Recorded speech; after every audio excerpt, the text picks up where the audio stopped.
जानते हैं प्रत्येक पदार्थ में उसके कुछ चुंबकीय गुण होते हैं। इन गुणों की उत्पत्ति इलेक्ट्रॉनों में निहित होती है। परमाणु में प्रत्येक इलेक्ट्रॉन एक छोटे चुंबक के समान व्यवहार करता है। चलिए और जानें।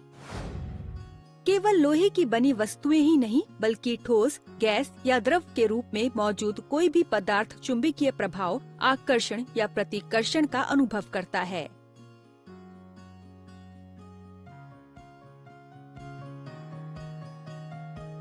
ऐसे तथ्य के सत्यापन में निम्न प्रायोगिक व्यवस्था का उपयोग करते हैं। चुंबक के दोनों ध्रुवों के बीच एक असमान प्रबल चुंबकीय क्षेत्र मौजूद होता है, जैसा कि चित्र में दर्शाया गया है। इस क्षेत्र में विभिन्न पदार्थों को निलंबित किया जा सकता है, जैसे कि चित्र में दिखाया गया है। जब बिस्मिथ या ग्रेफाइट को निलंबित करते हैं तो यह दुर्बल चुंबकीय क्षेत्र की ओर स्थानांतरित हो जाता है।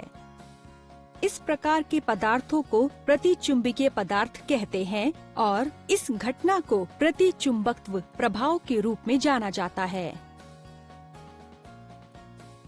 जब सोडियम या कॉपर सल्फेट निलंबित किए जाते हैं तो यह प्रबल चुंबकीय क्षेत्र की ओर स्थानांतरित हो जाता है। इस प्रकार के पदार्थों को अनुचुंबकीय पदार्थ कहते हैं और इस घटना को अनुचुंबकत्व प्रभाव कहते हैं।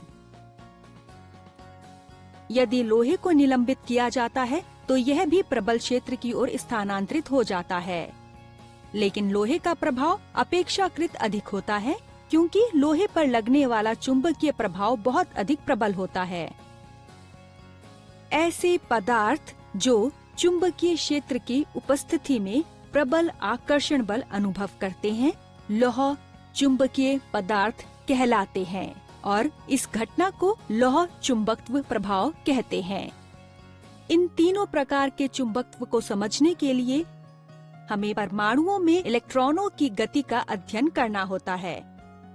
धनात्मक नाभिक के चारों ओर इलेक्ट्रॉन विभिन्न कक्षाओं में गति करते हैं। ये गतियां दो प्रकार की होती हैं। अपनी स्वयं की अक्ष के परितः चक्रण कुछ हद तक पृथ्वी की अपनी धुरी पर घूर्णन गति के समान होता है। नाभिक के परितः निश्चित कक्षाओं में कक्षीय गति। इलेक्ट्रॉन की गति की तुलना एक सूक्ष्म बंद लूप में धारा से की जा सकती है। इसी प्रकार इलेक्ट्रॉनों की गति के कारण चुंबकत्व भी उत्पन्न होता है, जिसमें विद्युत धारा चुंबकत्व उत्पन्न करती है।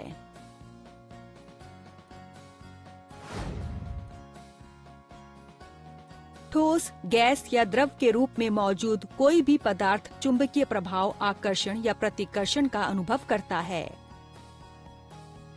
धनात्मक नाभिक के परितः विभिन्न कक्षों में इलेक्ट्रॉन दो प्रकार की गति करते हैं, अपनी स्वयं की अक्ष के परितः घूर्णन गति और नाभिक के परितः निश्चित कक्षाओं में कक्षीय गति। आपको यह जानकर आश्चर्य होगा, पदार्थों को उनके चुंबकीय गुणों के आधार पर विभिन्न प्रकारों में वर्गीकृत किया जाता है। अधिक जानने के लिए हमारे साथ बने रहें।